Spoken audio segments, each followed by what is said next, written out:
vas a empezar tú, Rafa, pues deciros a todos vosotros, yo creo que podemos llamarnos de tú porque somos todos prácticamente, bueno, conocidos y si no, pues a partir de ahora amigos, ¿no? Bueno, Rafa es el presidente de la Fundación, es un jurista, yo diría que ilustre, ha ejercido la abogacía y sobre todo es un hombre excelente, ¿no? En el libro, este es un libro, que luego cuando me toca lo diré, es una biografía apasionada. O sea, es decir, el problema de las biografías es que puede ser excesivamente apasionada. Esta biografía es excesivamente apasionada, pero ahí radica su encanto, ¿sí? Porque sobre todo lo que yo diría de Rafa es que es un gran hijo, es un hijo que se merece el padre y el padre se merece al hijo, de manera que es un hombre muy riguroso, es un hombre que ha trabajado muchísimo la biografía de su padre, es un gran amigo, como lo prueba en todos los que estamos aquí, y yo creo que no hay más que decir. Yo creo que debemos empezar ya hablando del motivo que nos ha traído aquí, y Rafa, cuando quieras tienes la palabra. Muchísimas gracias. Y yo me honro siendo que seas mi amigo, de verdad, como todos vosotros. Bueno, la verdad es que cuando venía para acá, en el coche, pues mi mujer y mis hijos me han dicho: papi, no se te ocurra leer, que la espontaneidad es lo tuyo, se te da muy bien. Los que me conocéis bien lo sabéis, pero es que el problema es que hablo demasiado y no me puedo ceñir a los 20 minutos como me pase, ¿no? Entonces voy a procurar, porque además voy a leer literalmente algunas citas de algunas personas ilustres y no quiero faltar a la literalidad y tengo unos papeles en los que apoyarme. En primer lugar, diría que efectivamente hubo una presentación el 10 de noviembre, una primera presentación, pero que esa primera presentación quisimos que fuera o centrada principalmente en un ámbito familiar y de aquellas personas que de un modo directo o indirectamente habían colaborado con el libro, y han sido muchos. Hemos procurado en esta segunda presentación, aunque se ha dado a conocer por distintos medios de comunicación, hemos procurado pues no volver a invitar a los mismos que ya fueron en la primera, para que no fuera demasiado cansino.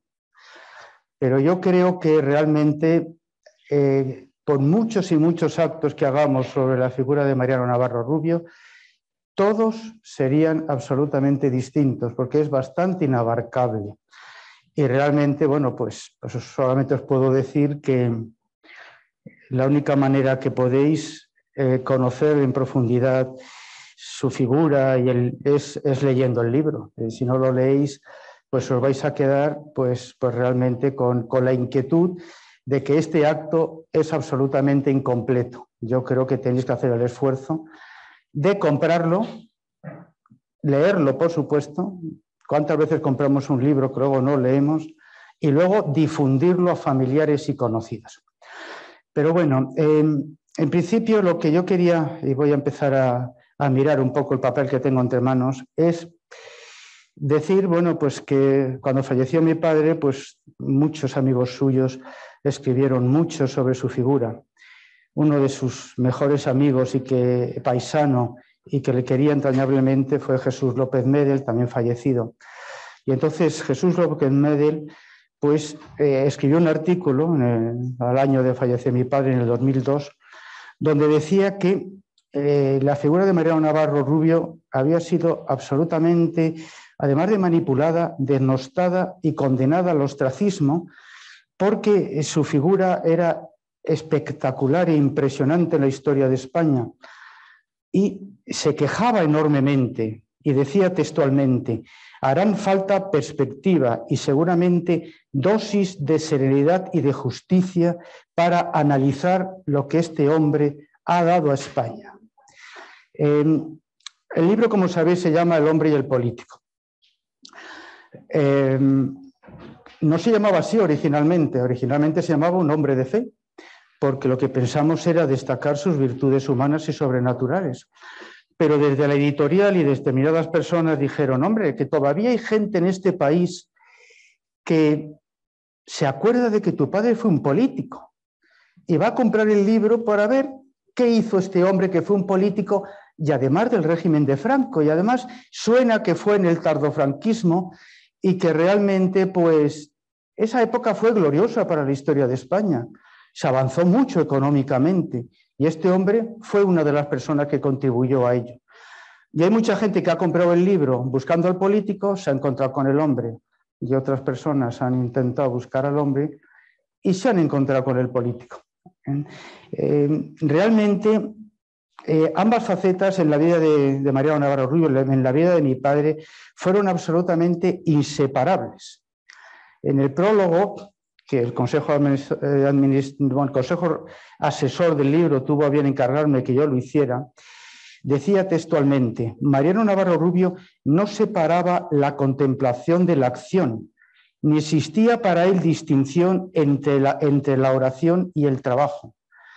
Todo para él fue absolutamente relevante, desde las cosas más pequeñas y ordinarias de la vida personal y familiar, como sus más relevantes logros profesionales y políticos. Esa es la grandeza de una persona. No solo lo importante que hizo para este país, sino cómo lo hizo y cómo puso cuidado en todas las cosas, por muy pequeñas e insignificantes que fueran, o muy grandes y muy importantes, con mayor relevancia social, pero que para Dios es todo igual. Para Dios lo importante es hacer las cosas con amor y hacerlo con la mayor perfección y rectitud de intención posible. Y eso es lo que hacía mi padre, ¿no? Realmente muchos de los que estáis aquí habréis conocido personalmente a Mariano Navarro Rubio. Otros quizá no, otros no lo habéis conocido en persona, pero sí habéis leído ya el libro. Luego poco os voy a adelantar de lo que pone en el libro. Lo que sí os quiero decir es que este acto y el libro en sí tienen solamente una finalidad, que es la que mi padre hubiera querido, y es exclusivamente dar gloria a Dios. Vamos a honrar a Mariano Navarro Rubio, vamos a recordarle, vamos a dar gracias a Dios porque Dios nos lo ha concedido, pero lo importante es darle gloria a Dios a través de las personas. Y realmente Mariano Navarro Rubio, como buen hijo de Dios que era, todo lo hizo para dar gloria a Dios. Luego él hubiera querido trascender toda la figura suya personal y lo importante que hizo para decir que sin la ayuda de Dios no hubiera podido hacer nada. Lo que pasa es que fue un hijo muy fiel de Dios y cumplió muy bien su voluntad y por eso hizo tantas cosas. Yo recuerdo una vez cuando un periodista le preguntó, estaba mi hermana María Dolores delante, le preguntó: ¿pero en quién te inspiras o cómo te inspiras para sacar adelante tus proyectos políticos? Y él dijo: ¿cómo me preguntas eso? Eso decía mi propia hermana mayor. Pero si tú ya lo sabes de sobra. ¿En qué me inspiro? En nuestro Señor Jesucristo. En Él, ¿en quién si no? Trabajábamos las cosas conjuntamente siempre. Hombre, con un aliado así es muy difícil no ganar, ¿no? ¿Verdad, José Ignacio? Ahora que te veo con Benzema en la delantera del Madrid es muy difícil no ganar la 14 Champions. Entonces, realmente, eso es así, eso es así. Yo, de todos modos, sí os voy a decir una cosa. Solo las personas que conocieron en intimidad a Mariano Navarro Rubio supieron descubrir de él toda su grandeza. Lo mal que nos pasa a los que somos necios y cometemos tantos errores es estar delante de la excelencia y no percatarnos. Entonces, Mariano Navarro Rubio era tan humilde, tan sencillo, tan natural y tenía tantos valores que solo las personas que realmente lo conocieron en profundidad sabían que estaban delante de un santo. Esto es así, por mucho que nos neguemos. Es una realidad, es una realidad. Entonces, bueno, pues este libro es magnífico, es un libro magnífico, porque es un libro muy bien elaborado y sobre todo por personas con mucho criterio profesional y sobre todo moral. Gente muy buena, gente que me ha ayudado mucho. Yo me he dejado llevar. Aquí no está Rafa Elvira porque está todavía con la postración, el post-COVID, pero, y mi mujer lo sabe, durante los 8 años que ha tardado el libro, venía a verme todos los meses, que tenía su casa muy cerca de mi oficina, todos los meses a ver cómo iba evolucionando el libro. Y realmente era emocionante cómo ayudaba, cómo aconsejaba. Déjame leer cosas, cómo corregía. Pues claro, el libro ha salido muy bien porque no es un libro usual, no es un libro habitual, no lo ha hecho una persona, lo ha hecho un equipo de personas muy buenas, muy buenos profesionales que me han ayudado. Entonces el resultado necesariamente ha tenido que ser un libro muy digno y un libro que creo que mi padre se hubiera sentido plenamente orgulloso de lo que hemos hecho. Estoy plenamente convencido de ello. Dentro de lo que son las reseñas que hemos recibido del libro, hay auténticas joyas, ¿no? Pero yo en principio sí quiero deciros pues, que la primera reseña del libro nos la hizo, para mí, nada más y nada menos, y nos vino a buscar don José Carlos Martín de la Hoz. Don José Carlos Martín de la Hoz, además de historiador, un hombre muy sabio, muy santo, muy bueno, es además postulador de la causa de los santos del Opus Dei. Ha escrito más de 30 magníficos libros. Y cuando terminó de leer el libro, el primero que leyó el libro, ya más o menos, antes incluso de su publicación, me dijo, voy a leer textualmente, Rafa, no me había pasado nunca, no he podido dejar de leerlo de modo seguido durante 5 días hasta que lo terminé. Y en su reseña deja escrito lo siguiente, la versión que ahora se publica y se presenta al gran público es una mínima parte, verdaderamente una breve síntesis de algunas de las facetas de la rica personalidad de Mariano Navarro Rubio.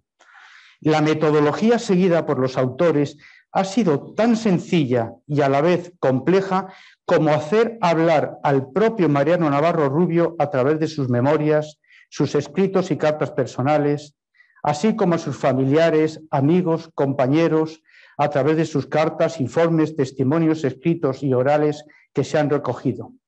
De esta manera tenemos oportunidad de leer una vida fresca, llena de anécdotas, real y práctica, que impacta al lector por la viveza con la que se reflejan las virtudes.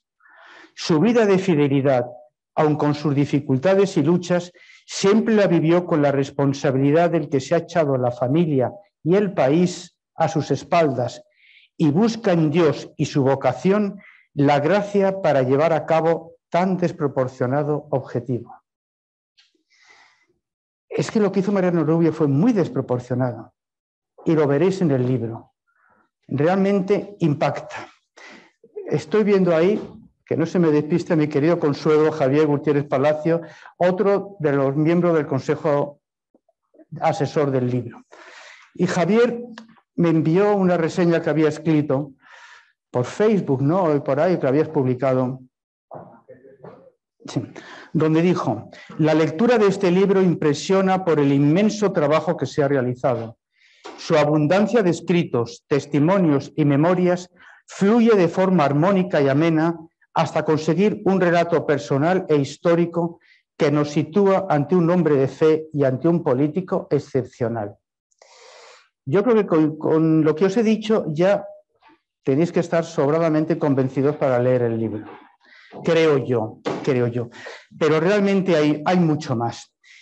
Como os decía, Rafa Elvira me ha acompañado durante 8 largos años, mi queridísimo hermano, porque lo considero más que un hermano. Y nos ha dicho que os traslade unas breves palabras, pero son 2 párrafos solos, pero que ya dijimos algunas de ellas en la primera presentación del libro, el 10 de noviembre, y os voy a leer lo más brevemente posible. Es mérito de la Fundación Navarro Rubio haber sido capaces de llevar a cabo la tarea de condensar en solo 500 páginas un perfil humano tan rico. Un libro que tampoco se hubiera podido realizar sin el empeño que puso en el proyecto María Dolores. Su memoria, María Dolores es mi madre, su mujer.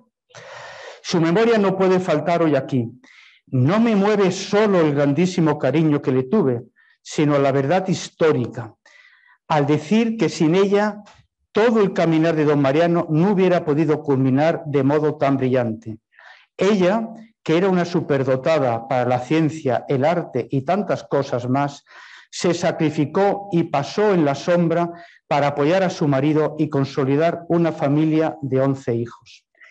El ejemplo del matrimonio ha dejado una huella que no dejará de crecer, a lo que va a contribuir de modo relevante la magnífica obra que aquí se presenta. Mariano Navarro no era solo lo que se suele llamar un hombre bueno, ni tampoco solo una persona íntegra, sino que quienes le conocimos más de cerca pensamos que también era un hombre santo. A su profunda fe unía un comportamiento ejemplar, un cuidado de la devoción y un interés por el bien de los demás que eran sobresalientes. Al practicar el espíritu de San José María, a quien conoció y trató desde su juventud, buscó la unidad de vida, en la que el trabajo ordinario hecho lo mejor posible, con creatividad y mirando al bien común, estaba impregnado de la presencia de Dios y del afán de servir a todos. Todo santo ha pasado por la prueba del sufrimiento y del dolor. Así fue también en su caso, y en particular en los sucesos ligados a Matesa. En medio de todo aquel torbellino, Mariano Navarro no permitía, puedo atestiguarlo, que en su presencia se hablase mal de ninguno de los que le estaban calumniando y procurando su destrucción política. Una persona de ese calibre se sustenta sobre las virtudes y el trato con Dios. La justicia y la verdad eran siempre su objetivo, pues en torno a ellas se anuda toda la vida ética. El libro y el protagonista, un libro magnífico sobre un personaje excepcional. Es tan excepcional, y lo comentaba Pablo en el comienzo cuando me decía esas palabras tan inmerecidas, pues que realmente hemos podido pecar de parcialidad. Pues no lo hemos pecado, querido Pablo, porque tú y yo lo hemos hecho, Ignacio, Javier, Rafa, Elvira, no hemos pecado en absoluto de parcialidad.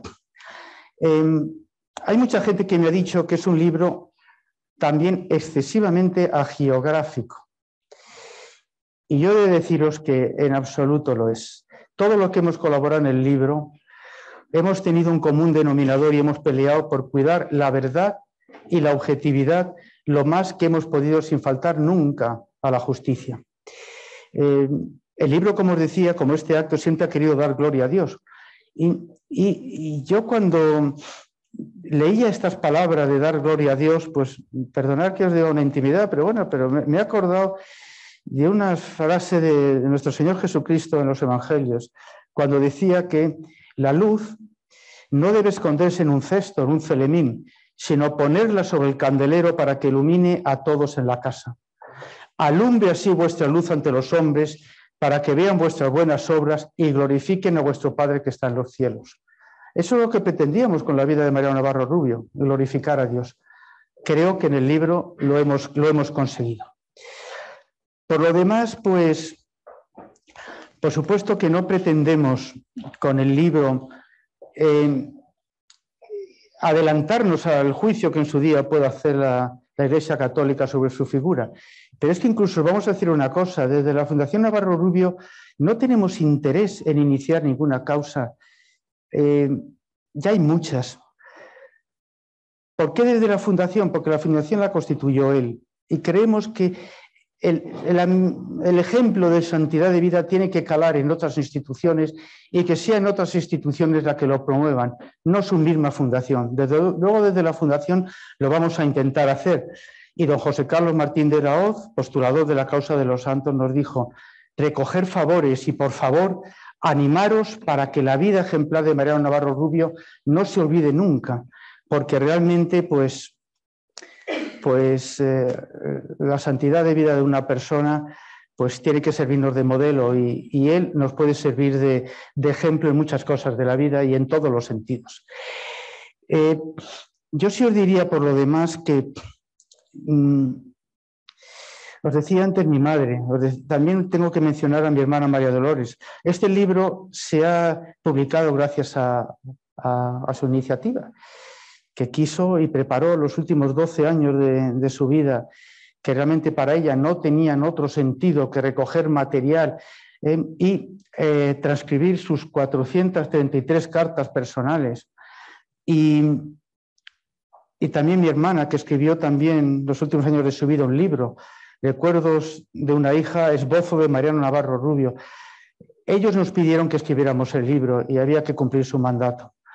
Lo que sí os puedo decir, y creo que me podrán refrendar todos mis queridos miembros del Consejo Asesor, es que lo que hemos hecho, los que hemos hecho este libro, todos los que hemos hecho este libro, como me decía una gran amiga mía, hemos estado, mientras lo estábamos haciendo, tocando el cielo.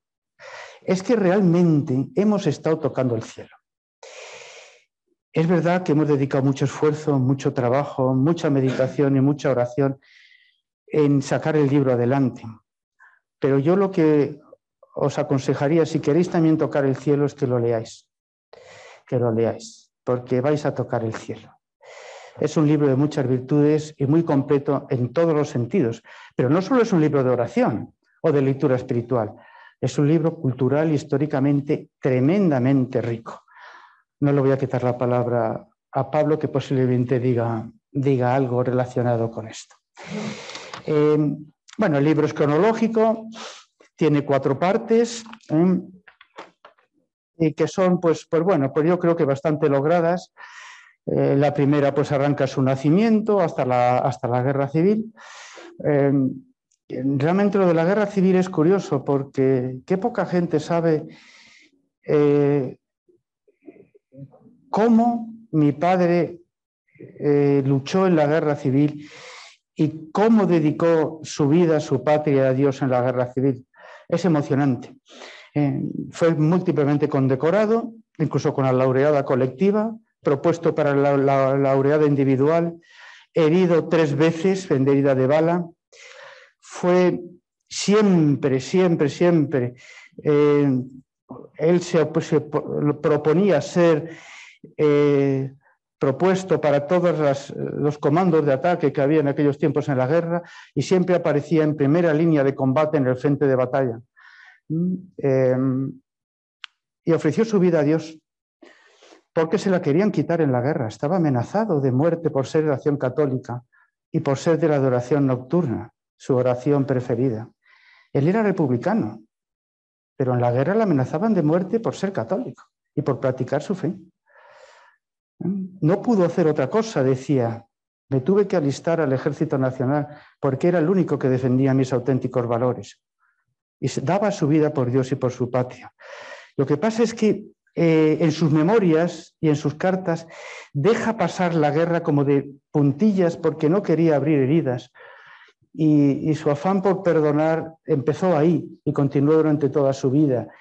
Y fue impresionante. Si hay un factor característico de mi padre, aparte de su integridad de vida, es su capacidad de perdón, porque fue realmente digna de cualquier tipo de homenaje que se le pudiera dar y se quedaría corto. En cualquier caso, sí os quería decir que pues fue muy importante su vida en todos los sentidos, pero lo decía Rafa Elvira, si mi madre no hubiera sido nada, si su proyecto de santidad matrimonial no hubiera sido nada. Él quiso ser sacerdote, quería entregarse plenamente a Dios. Y fue un sacerdote de su tierra, San José María Escrivá, quien le dijo, oye, que el matrimonio es algo que puede ser santo, que te puedes hacer santo en el matrimonio. Quieres ser sacerdote, pero yo no te veo como sacerdote. Podrás conocer a una mujer guapa y podrás perfectamente formar un hogar y santificarte en el matrimonio. Y es la primera vez que oyó que el matrimonio era un camino de santificación y vocación matrimonial. Y la conoció y se casó. Y toda su vida no tuvo otro objetivo principal que hacer feliz a mi madre. Es emocionante las cartas de mi madre diciendo que fue la mujer más feliz del mundo. Es imposible que nadie hubiera tenido la felicidad que yo tenía en mi matrimonio. Eso es muy bonito que se diga. Pero es que lo sentían los dos. Y realmente pues compartía todo con ella. Y su vida política fue un encontrarse a Dios continuamente en todos sus actos. vivió intensamente su vocación política como un servicio a los demás, sacrificó todo su bienestar material y económico por su vida política, vivió intensamente su vocación política porque quería plasmar los principios de la doctrina social de la Iglesia, a los que estaba plenamente comprometido. Le apasionaba la doctrina de los papas, las encíclicas de los papas, era un apasionado de Juan Pablo II. Se sabía de memoria todas sus encíclicas. Leía y sin parar hasta el final de su vida. Yo ahora que he visto a mi gran amigo Fernando Chiclana, le hice entrega del Catecismo de la Iglesia Católica que tenía mi padre con 80 y tantos años, ¿verdad, Fernando? Estaba machacado, triturado de lo que lo leyó, de lo que lo estudió y casi se lo sabía de memoria, y con 70 y tantos, 80 años. Es impresionante, ¿no? Una persona que fue un auténtico místico y una persona con una cultura espectacular, espectacular. Pero, ¿qué le pasaba? Pues que su objetivo en la vida era su santificación y la de los demás, y su formación y su vocación a lo purde le llevaba a eso. Y entonces, realmente, era un hombre serio y sabía lo que quería y sabía lo que perseguía y buscaba realmente poner los medios para sacarlo adelante.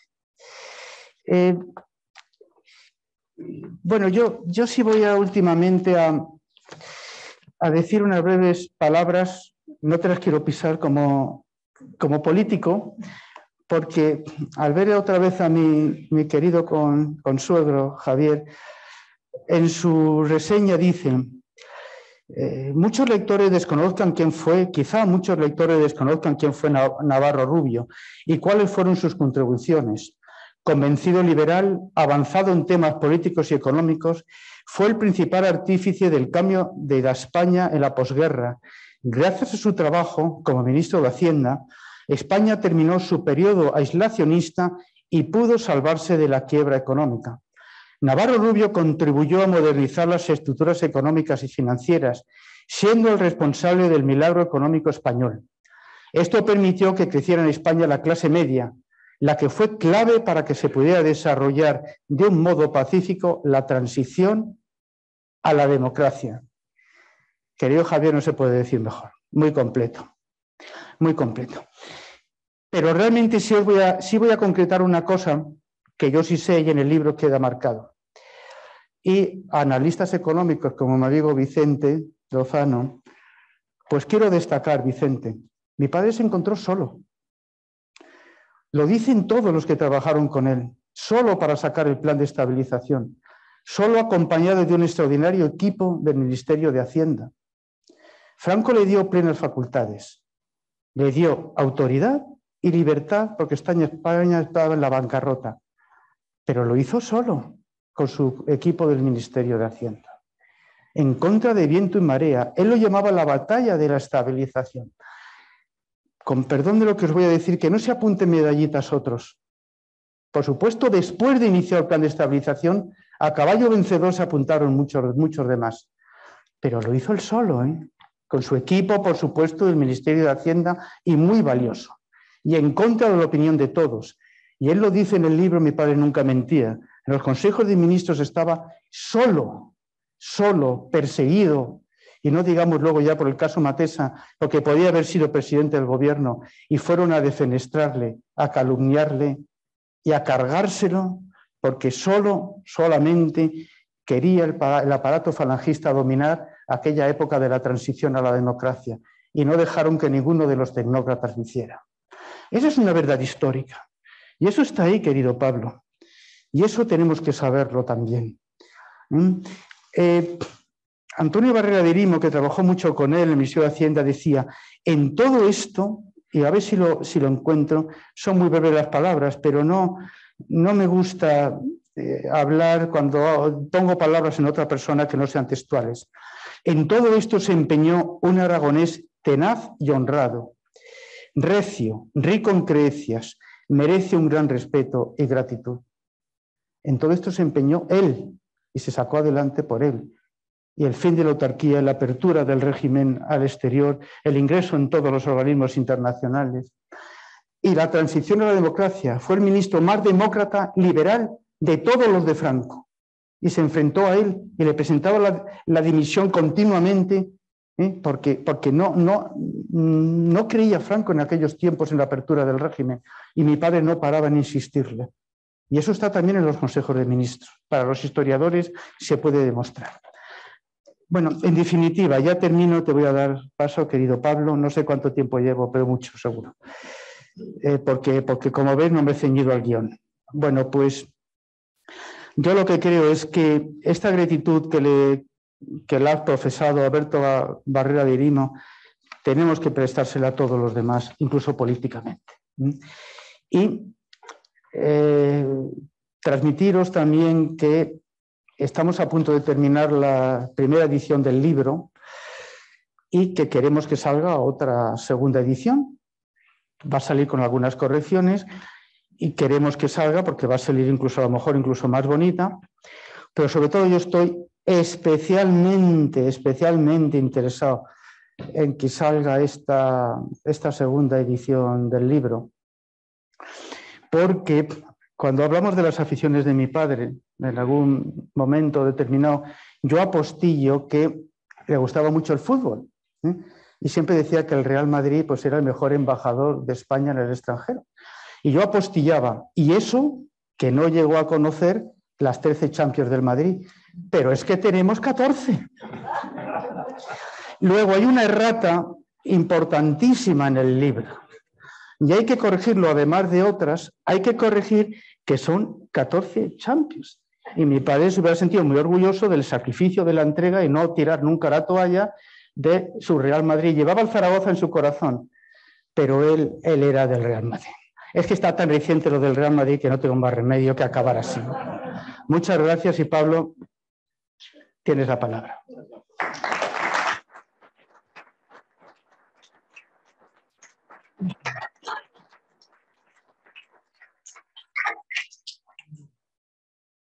Gracias. Bueno, yo voy a hablar ya poco porque efectivamente me ha pisado todo lo que yo tenía que decir. Bueno, voy a matizar alguna cosilla porque he dicho antes que era una biografía apasionada en el buen sentido, por supuesto rigurosa, pero tiene mucho encanto una biografía apasionada. La biografía es un género, como sabéis, que ha estado muy denostado por la línea marxista de historiadores, con esto de la ley de la memoria histórica. Entonces, como digo, la biografía ha vuelto ahora a coger auge, es importantísima, porque en el fondo el que hace la historia es el hombre. Bien, por tanto, estamos ante una biografía que yo creo que desde luego hay que leer. Voy a decir, yo no le conocí a don Mariano, pero realmente al trabajar en la biografía, al leerla, al reflexionar sobre ella y como historiador, realmente, bueno, puedo, creo, aportar algunas cosas de lo que me ha parecido de la figura. Yo creo que es un libro que hay que leer. Es un libro muy interesante que efectivamente lo coge uno y no lo deja, parece que está él hablando, profundiza muchísimo. Si no fuera tan apasionada no profundizaría y conviene este tipo de biografías. Hacer una biografía, de todas formas, y ser aséptico es muy difícil. Terminas enamorándote un poco del personaje y ahí está el problema, que puedes hacer un personaje que no es real. En este caso es absolutamente real. Es un hombre que derrama humanismo, ¿no? Yo creo que vemos tres dimensiones. Efectivamente, el hombre, el político y el pensador. En la última etapa de su vida es el pensador que recoge toda su experiencia y lo vuelca en unos libros que publica y sobre todo en los artículos que publica en la Real Academia de Ciencias Morales y Políticas. Ahí es donde se ve toda su reflexión y voy a dar algunos trazos. Bueno, el hombre está marcado por dos vocaciones clarísimas.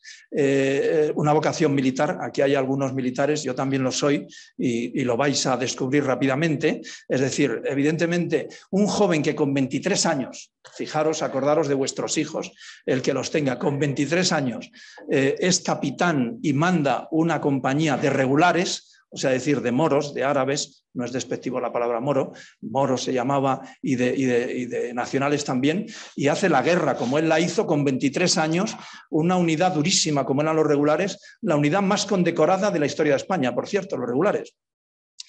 Claro, con 23 años enfrentarse a lo que es una guerra y además, efectivamente, como ha dicho Rafa, en primer tiempo de batalla, con 3 heridas fundamentales, propuesto para la laureada con juicio crítico. Por tanto, un hombre, en fin, de un valor tremendo y sobre todo yo creo que esa vocación y esa experiencia es la que marca, él lo dice en sus memorias, marca su carácter. Y es muy cierto, ¿no? Es decir, que se puede apreciar en toda su trayectoria vital esa vocación que adquiere justamente en los años de guerra. Que son 3 años de guerra, pero, como digo, muy intensa y sobre todo teniendo experiencias muy fuertes, sobre todo con los árabes, que no entienden muchas cosas, él tiene que explicarlo. En fin, eso le va forjando y ahí pues las virtudes castrenses como es la sobriedad, que mantendrá toda su vida, el valor y fundamentalmente el ejemplo.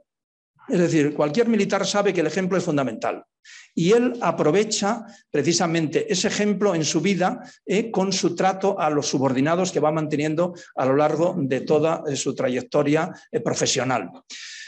Voy a hacer un hincapié en la otra vocación que es mucho más importante que la militar, que es su vocación religiosa.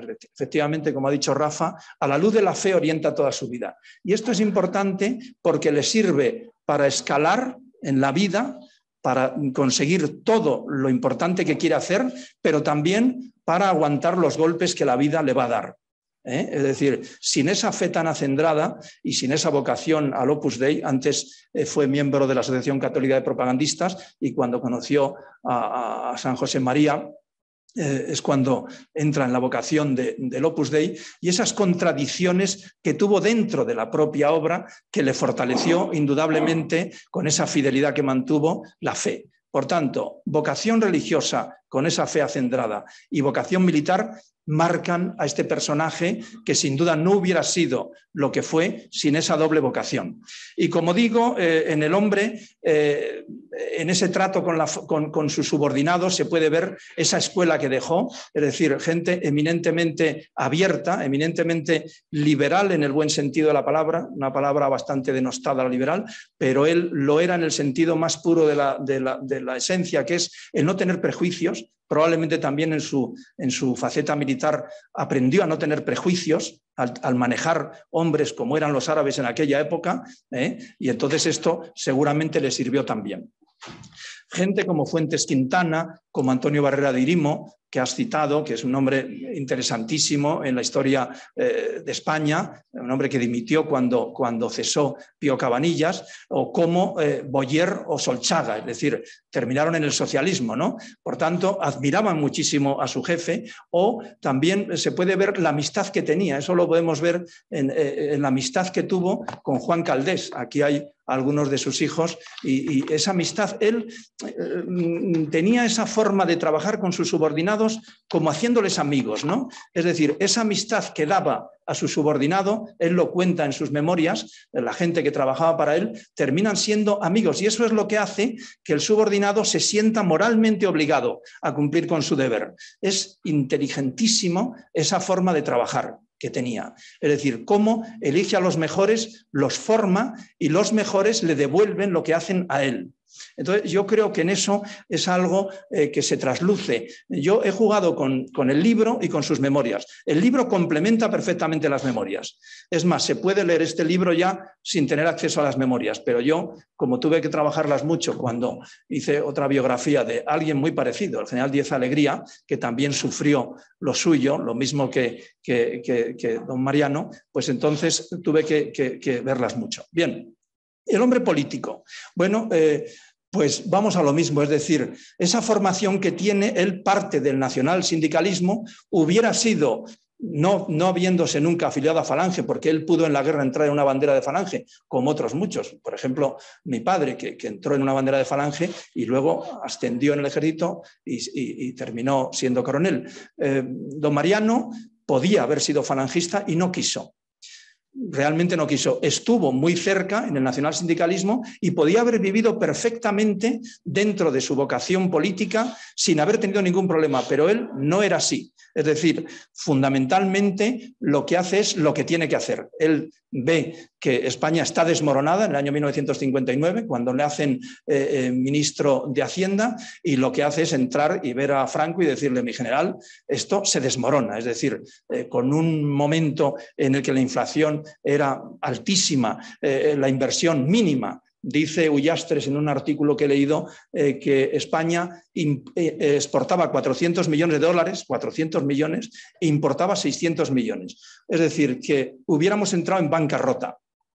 Las presiones de los falangistas no querían, por supuesto, que los tecnócratas, los católicos en general, porque también estaban en contra de la Asociación Católica de Propagandistas, no querían para nada que tomaran el poder, pero Carrero sabía que en los tecnócratas estaba la solución. Los tecnócratas del tipo Ullastres, Navarro Rubio, luego López Rodó, luego López Bravo, todos prácticamente dentro de la obra, del Opus Dei. Bien, lo que no les gusta a los socialistas, digo a los falangistas, es el sentido social que tiene Navarro Rubio. Es decir, don Mariano tiene un sentido social clarísimo y sigue, en este caso, sigue defendiendo, lo mismo que hablábamos antes de cómo maneja a su equipo, defiende a los suyos. Hay un caso, el de Hermenegildo Altozano, que es un personaje riquísimo, que yo sigo mucho, porque era también militar, era del cuerpo jurídico, era gobernador civil de Sevilla y trabaja para don Mariano en el Ministerio de Hacienda, le quieren ascender a su secretario y Solís, los falangistas, le torpedean porque había sido en la guerra, había estado con la República, pero trabajando en realidad para los nacionales. Muchos le debían la vida. Bueno, Mariano Navarro Rubio en el primer Consejo de Ministros le ofrece la dimisión, dimite si no le dan ese cargo a su subordinado al que quería potenciar. Es decir, claro, un hombre, Franco se asusta. Dicen en sus memorias que Franco por primera vez le ve nervioso porque dice: pero ¿cómo va usted a dimitir, Navarro, el primer día del Consejo de Ministros? Vamos a quedar fatal. Y sin embargo, él, por defender a sus subordinados, y este es el valor y esta es la conciencia militar. Es decir, volvemos a ver esa idea del militar que defiende a su gente hasta la extenuación. Por tanto, ahí vemos cómo volvemos a esa vocación militar y a eso de decir: bueno, este es la persona que depende de mí, le quiero potenciar, ustedes no me dejan, ahí se quedan que yo me voy. Al final, Franco le convenció para que no lo dejara. Bueno, esto es cómo se va modelando nuestro personaje. Como digo, la conciencia social que tiene y toda la legislación que desarrolla, como el PIO, el Patronato para la Igualdad Social, fijaros en lo bonito, o sea, el PIO es Patronato para la Igualdad Social, es decir, todo un sistema de becas que hace que las personas pudieran realmente promocionar. Efectivamente, con el plan de estabilización es un plan verdaderamente impresionante. ¿Qué es lo que hace? Lo mismo que has dicho tú perfectamente, que ha dicho tu consuegro, ¿qué es lo que hace crear esa clase media? Cuando Vernon Walters viene por mediación de Nixon y viene a ver a Franco, Franco le dice: usted, general, como sabéis, el general Vernon Walters era el segundo jefe de la CIA, segundo vicepresidente de la CIA y asesor de varios presidentes del gobierno norteamericanos, le dice: a usted le ha mandado Nixon, le dice Franco, para saber qué va a pasar cuando yo me muera.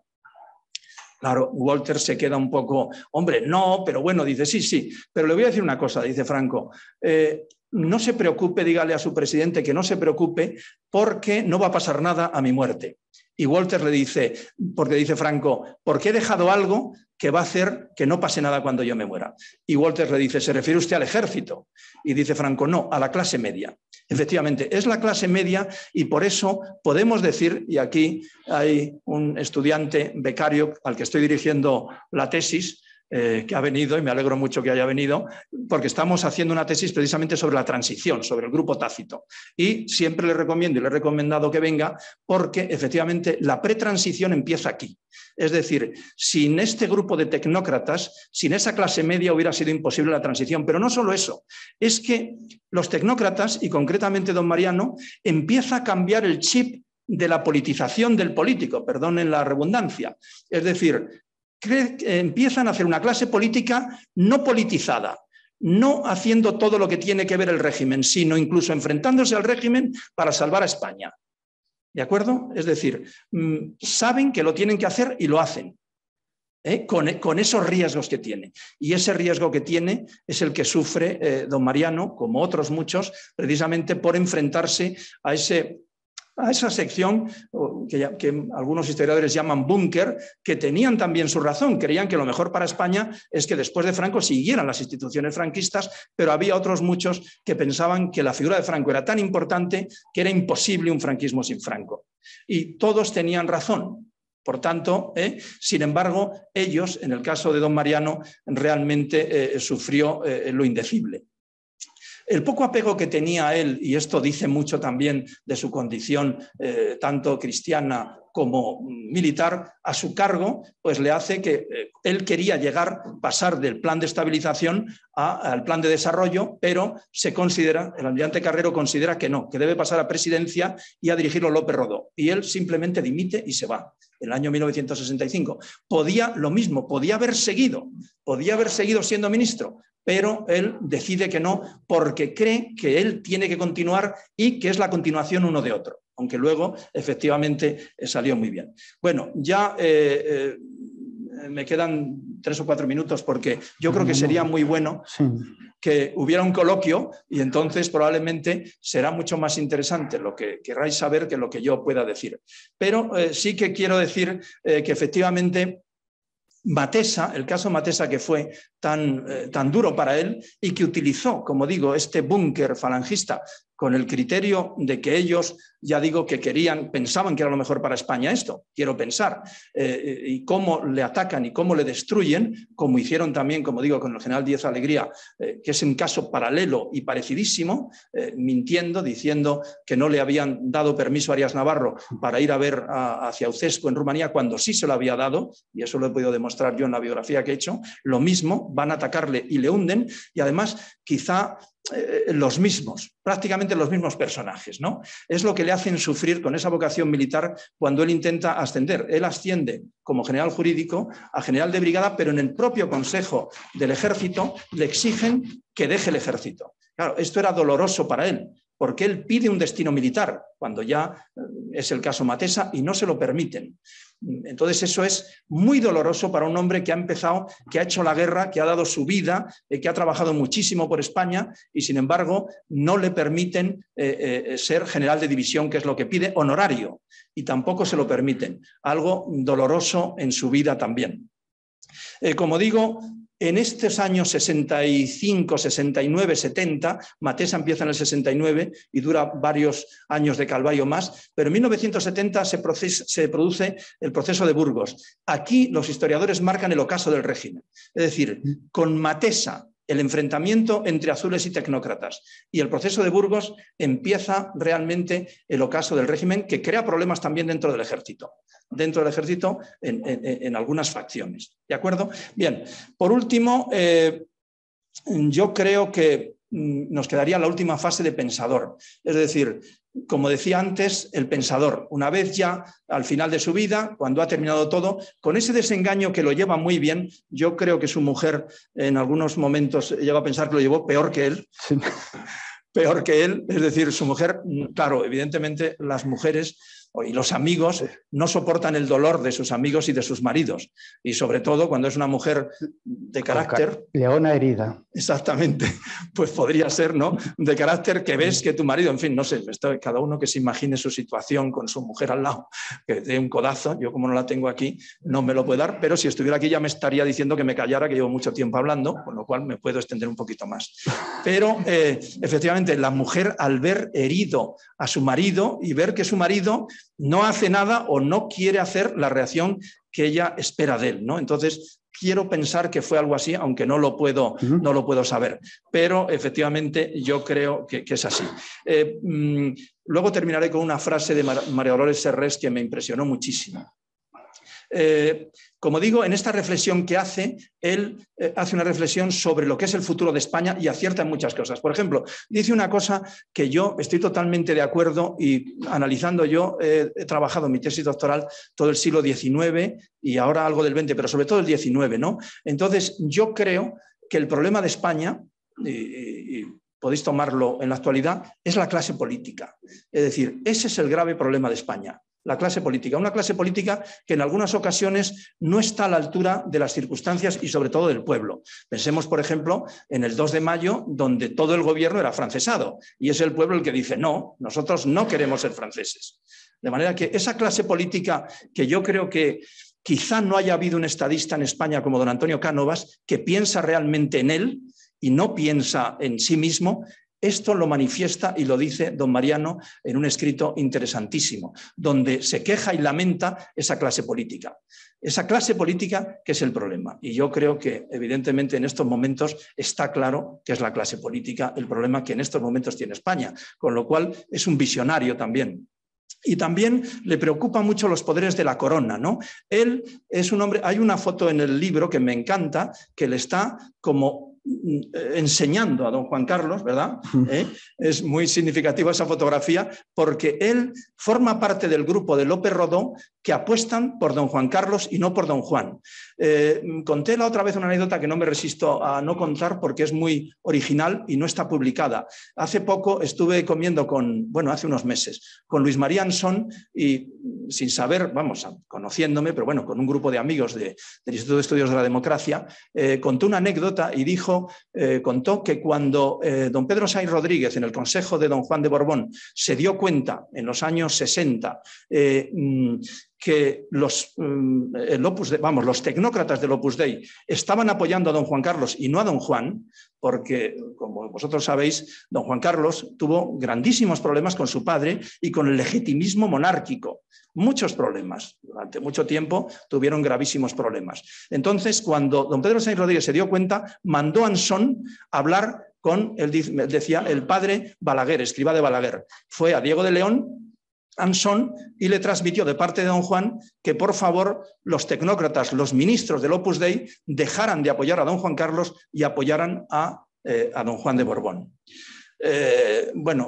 Muchos de esta sala no tendría que seguir con la anécdota porque sabéis lo que dijo San José María. Definitivamente, San José María le dijo: yo puedo hablar a mis hijos de todo lo espiritual, pero no de lo político y de lo material. De manera que Ansón, que se quedó, por cierto, prendado de la figura de San José María, dijo que era un santo, absolutamente, y lo dijo allí en la mesa, delante de un montón de gente, se fue y le dijo a don Pedro Sáenz Rodríguez: lo siento mucho, pero no puede influir San José María sobre sus hijos en esto. Y por tanto, atendiendo a las directrices del almirante Carrero, apoyaron a don Juan Carlos y cuando fue director del Banco de España, apoyó muchísimo y sobre todo explicó mucho de economía a don Juan Carlos, al cual tenía mucho afecto. Por eso, en las memorias de López Rodó, le dice don Juan Carlos a López Rodó en un momento, dice: Navarro Rubio fue el mejor ministro de Hacienda, hubiera sido un gran presidente, pero estaba quemado. En otras ocasiones dice: tenía plomo en las alas, una expresión que emplea don Juan Carlos para otras personas como el propio López Rodó. Es decir, gente muy buena, pero estaba quemado porque lo quemaron los falangistas del búnker. Bien, ahí habla, las reflexiones son interesantísimas. Leer la parte que editó don Mariano y sobre todo a mí me encantan los artículos del boletín de la Academia, es interesantísimo y merecerían una tesis doctoral solo la reflexión sobre esto, ¿no? Importantísimo, por ejemplo, habla del poder moderador de la corona.